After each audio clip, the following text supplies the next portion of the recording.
The main justification of the bill is stated by the movers to be to condition or obtain commitment of political parties and organizations to principles of tolerance, dialogue, and peaceful coexistence.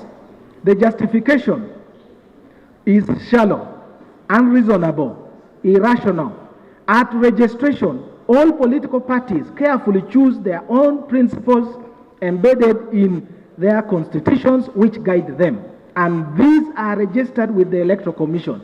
In the absence of the express provisions in the constitution of political parties, the recourse is to the national objectives and direct principles of state policies and Articles 29 and 69 to 76 of the Constitution of the Republic of Uganda. Finding, the minority finds that the Political Parties and Organizations Amendment Bill 2025 is frivolous, vexatious, unjustified, unreasonable, irrational, and irrationally falls shortly acute of the constitutional parameters set out in the national objectives and direct principles of the state policy. Conclusion, the minority having found the following: 1, that the provisions of the bill have the effect of imposing a charge on the consolidated fund contrary to Article 93 of the Constitution of the Republic of Uganda.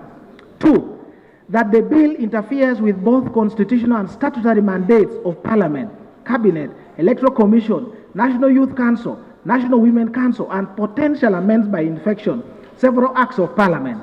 3, that the bill contradicts the government policy of rationalization on creation of new expenditure centers, such as the 2 organs proposed in this bill.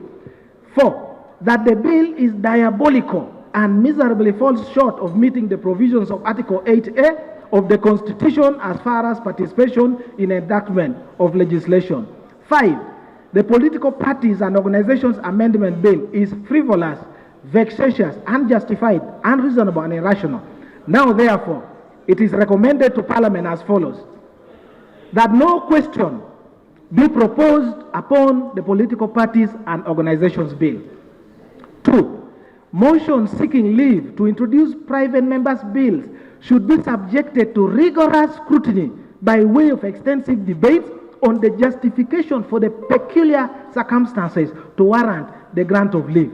If I may add, government must first fail reasonably to provide a bill to have a justification for private membership. B, the Minister of Finance, Planning and Economic Development be cautioned. The Minister of Finance, Planning and Economic Development be cautioned to execute the mandate of the ministry diligently and avoid late-night escapades of issuance of defective certificates of financial implication. Parliament avoids entangling and entertaining motions and bills arising out of petty quarrels and disagreements between individuals and institutions. Lastly, that the Business Committee of Parliament should convene on more regular basis to conduct business as provided in the rules of procedure. Madam Speaker, before I conclude, when a point of law or a point of procedure is raised in this House, it is my humble prayer that you make a ruling substantially. It cannot, a point of law or a preliminary objection cannot be put to vote. That preserve is entirely for the presiding officer. The ruling must be on the record. You cannot say because the points of law are raised. This is provided in our rules, and I request that where I have raised a point of law touching the Constitution, touching our rules, before you give a formal ruling. It is now hereby reported by this person who signed the minority report. Thank you very much. Thank you, Honorable Dor. I have had the opportunity to read the certificate that was issued by the Ministry of Finance. The plain reading of the same is saying that while there are expenses expected to be used, the money is already in the budget. So what I understood from that there was no imposition. Government had already provided money. This bill is simply reorganizing. It's just simply reorganizing what already exists. So there's a National Consultative Forum for which money has been provided to run the affairs of the National Consultative Forum, and the bill seeks to reorganize the National Does Consultative it have Forum. an effect on the money that we have always allocated? No, Right Political Honorable. parties? That's our understanding, that doesn't have any other charge. Now, on the issue of rationalization, I again, Right Honorable Speaker and Honorable colleagues, the National Consultative Forum consists of all the members of all the political parties registered in Uganda.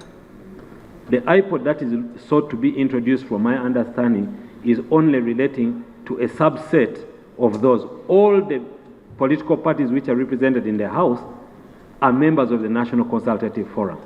So they are saying we shall have a meeting of the 43 or whatever number you have, but we shall also have another meeting. So I don't think there is anything to do with rationalization here. So I don't know the other issue about the ruling of, I think, Right Honorable Speaker, we may run into a problem if we take the interpretation given by Honorable Odur. We are always discussing matters of law in the House. The principal purpose for which we are here is legislation. And at all points, we are discussing matters of law. So if the Speaker, every time we speak here on a point of law, must pass a rule, then I think that's a wrong interpretation. I have not seen that provision in the rules. Right Honorable Speaker, lastly, this is a minority report. There's been a majority report, a minority report, so the members should now be allowed to debate those reports and then make a decision on how to proceed. All right, Honorable, the certificate says this bill has a financial implication which has been provided for in the budget of this institution. Okay. So it is not an imposition of a charge. It is saying that from my reading of this, whatever money you're going to use to do this is already there. So it's not an imposition. They are not imposing a charge on the they're actually just spending what has been provided. Okay. A question shall not be proposed upon a bill, motion, an amendment bill, or amendment to a motion which has not been introduced or moved by a minister. If, in the opinion of the Speaker, the object of the bill, motion, an amendment bill, or amendment to the motion is to make provision for the following: A, the imposition of taxation or alteration of taxation, otherwise by reduction, not applicable to this. B, the imposition of a charge upon consolidated fund or other public fund of Uganda, or the alteration of any such otherwise by reduction. And C, the payment issue, etc. The point I'm making is that your opinion as the Speaker let me finish. Your opinion as the Speaker is first required. If the Speaker rules the presiding officer, because these records may form part of other proceedings, so you cannot, as the Speaker, just wish it away. If, in your opinion, what is your opinion on this point? This certificate, Honorable Dur, this certificate was given by government. And the certificate that was given by government, I have asked government to respond to the issue whether it imposes a tax or it has an effect on Article 93. And government says it does not have an effect on Article 93.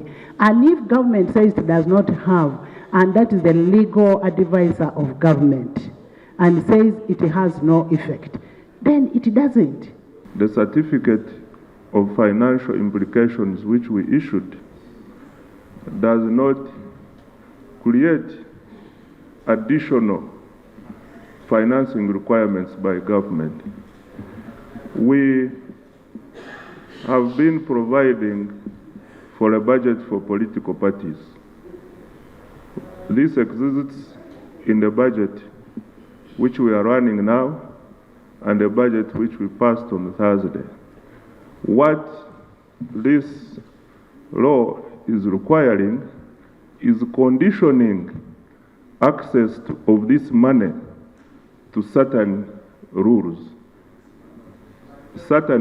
and standards. Otherwise, the money which we have been providing will remain the same. And this is why we said this certificate will not impose new financing requirements it will be financed within the already provided for budget. So it has no existing imposition of levy on 93. Right Honorable, the Article 93 of the Constitution is very clear, and it does not, the current bill does not in any way offend the article. Because, Right Honorable Speaker, I read the article verbatim.